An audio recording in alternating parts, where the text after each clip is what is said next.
कभी सोचा है कि एक छोटा सा मामूली सा बटन जिसे हम और आप रोजाना इस्तेमाल करते हैं, अगर अचानक अपनी जगह से हिल जाए तो क्या होगा? सुनने में तो ये बहुत छोटी सी बात लगती है ना? पर जब एप्पल ने ऐसा किया तो सच मानिए करोड़ों लोगों के दिमाग में एक तूफान सा आ गया। तो आज हम बात करेंगे उसी एक बटन की कहानी की। चलिए एक सिचुएशन इमेजिन करते हैं। आप अपना फोन उठाते हैं, एप्पल नोट्स ऐप खोलते हैं। ये आपकी रोज की आदत है। कोई आइडिया आता है और आपका अंगूठा बिना एक पल सोचे स्क्रीन के एक जाने पहचाने कोने की तरफ अपने आप बढ़ता है। लेकिन अरे, एक मिनट, वहां तो कुछ है ही नहीं। आपकी ये जो सिंपल सी ऑटोमेटिक आदत थी वो अचानक से टूट गई।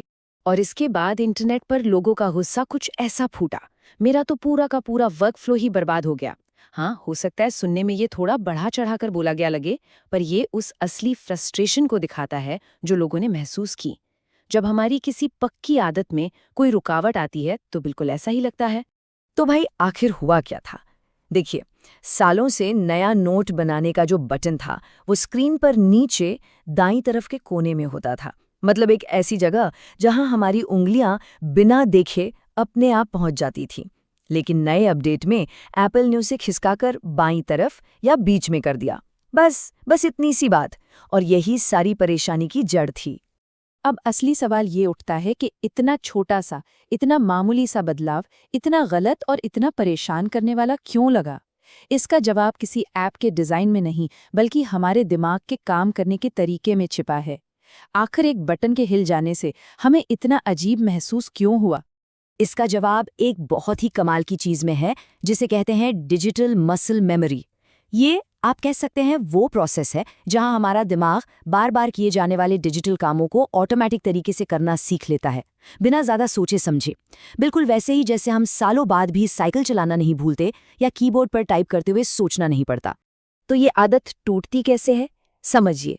सबसे पहले आपके दिमाग में एक नया नोट बनाने का ख्याल आता है। आपका दिमाग फौरन ऑटोपायलट मोड में चला जाता है। अंगूठा उसी पुराने जाने पहचाने कोने की तरफ बढ़ता है और एक्शन फेल, बटन तो वहां है ही नहीं। बस इसी एक पल को कहते हैं कॉग्निटिव फ्रिक्शन, यानी एक तरह का मानसिक टकराव। चलिए अब थोड़ा जूम आउट करते हैं और इसे एक बड़े नजरिए से देखते हैं। ये जो घटना हुई ना, ये सिर्फ एक ऐप या एक बटन के बारे में नहीं है। ये सॉफ्टवेयर डिजाइन के एक बहुत ही बुनियादी सिद्धांत को सामने लाती है, जो यूजर्स और डेवलपर्स के बीच एक अनकहे कॉन्ट्रैक्ट या रिश्ते जैसा है। देखिए, किसी भी अच्छे यूजर एक्सपीरियंस डिजाइन में कंसिस्टेंसी यानी एकरूपता ही सब कुछ है। वही उपयोगिता और भरोसे की नींव होती है। हम और आप जिन टूल्स का हर दिन इस्तेमाल करते हैं, हम उन पर भरोसा करने लगते हैं। हम ये उम्मीद करते हैं कि चीजें आज भी वैसे ही काम करेंगी जैसे वो कल करती थीं। और जब हम इसके असर की बात करते हैं तो जरा स्केल देखिए। दुनिया भर में 1.5 अरब से भी ज्यादा एक्टिव एप्पल डिवाइस हैं। इसका मतलब ये है कि एक छोटे से डिजाइन चेंज ने अरबों यूजर एक्शंस पर असर डाला।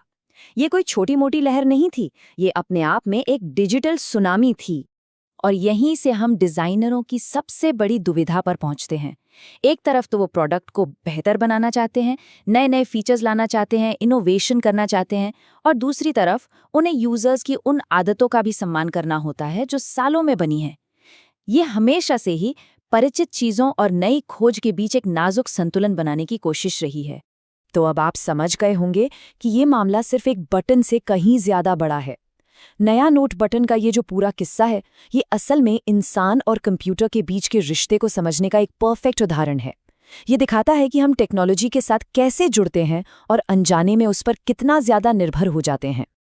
और इससे जो सबसे बड़ा सबक मिलता है वो ये है, डिजिटल डिजाइन की दुनिया में सबसे छोटे छोटे बदलाव भी सबसे बड़ा असर डाल सकते हैं। खासकर तब जब आपके यूजर्स करोड़ों या अरबों में हो, तब हर एक पिक्सल, हर एक छोटी सी चीज मायने रखती है। तो चलिए, जो मुख्य बातें हैं उन्हें फटाफट एक बार फिर से देख लेते हैं। पहली बात, हमारा दिमाग डिजिटल आदतों को ऑटो पायलट पर डाल देता है। दूसरी, इन आदतों में रुकावट आने से मानसिक टकराव या फ्रिक्शन पैदा होता है। तीसरी, छोटे से छोटे डिजाइन के फैसलों का असर भी करोड़ों लोगों पर पड़ता है। और आखिर में, एक अच्छा डिजाइन हमेशा इनोवेशन और भरोसे के बीच संतुलन बनाकर चलता है। और ये पूरी बातचीत हमें एक बहुत बड़े और गहरे सवाल पर लाकर छोड़ देती है कि आखिर वो कौन सा पॉइंट है, वो कौन सा लम्हा है जब कोई नया इनोवेशन करोड़ों लोगों की बनी बनाई आदतों को तोड़ने को सही ठहराता है। ये सोचने वाली बात है।